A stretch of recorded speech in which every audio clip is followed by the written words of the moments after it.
Hello, my name is Ian Rizzio, and today I'm demonstrating my MATLAB project for Programming for Engineers class at Oregon Institute of Technology.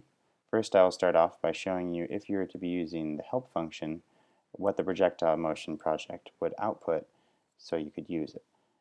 Now, you'd start off with the initial position x on the x-axis, an initial or a given velocity, and an angle at which the object is being launched from as your input values.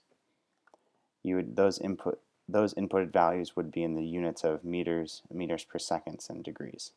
And then below this is just a brief description of each of the outputted values in case there was any concern. Now, when using the projectile motion project, you simply type in projectile and then input initial position 10 meters, initial or given velocity 25 meters, and a given angle. We'll just go with 45 degrees. 3 graphs are outputted, as well as 4 values. The values are horizontal range, maximum height, location of maximum height, and time of flight.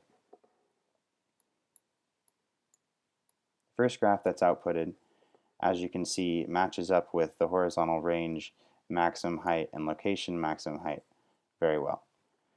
The horizontal range is the difference between the x initial and the x final.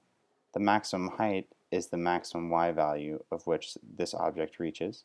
Location of the maximum height is the distance from the initial x value to the y max value on the x-axis with respect to the x-axis. And the time of flight is the time the object is in the air in seconds. Now, the second graph outputted is a graph of given angles where this object would fall. And these graphs are from 5 degrees all the way up to 95 degrees, which is not seeable on this given window. The purpose of this is, say you were to launch an object and you weren't sure where you wanted that object to fall or how far you wanted it to fall. You could judge this and come in here and get an idea of what you needed. And then once you had that idea, you could go back and further verify it with the next graph.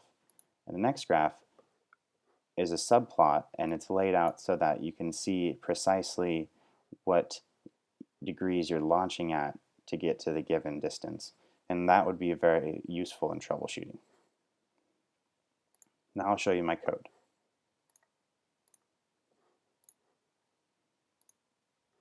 Code for this project is very simple. Starts off with a function input, projectile with initial velocity, initial position x, velocity, and angle. This is the help data you saw before. Next comes basic inputs for gravity, turning angle from degrees into radians for use in MATLAB, and then you have 2 very simple kinematics equations for position along each of the axes. Next, you're plotting your first plot, which is just a given, distance and height that you first saw there, figure 1. The second plot is run through this for loop here, and it's very basic as well. It plots the angles from 5 all the way up to 95. And then here, this coding is used for the subplot, which is the end of the code, and it goes all the way down to here. And that is the total of my projectile motion project. Thank you for watching.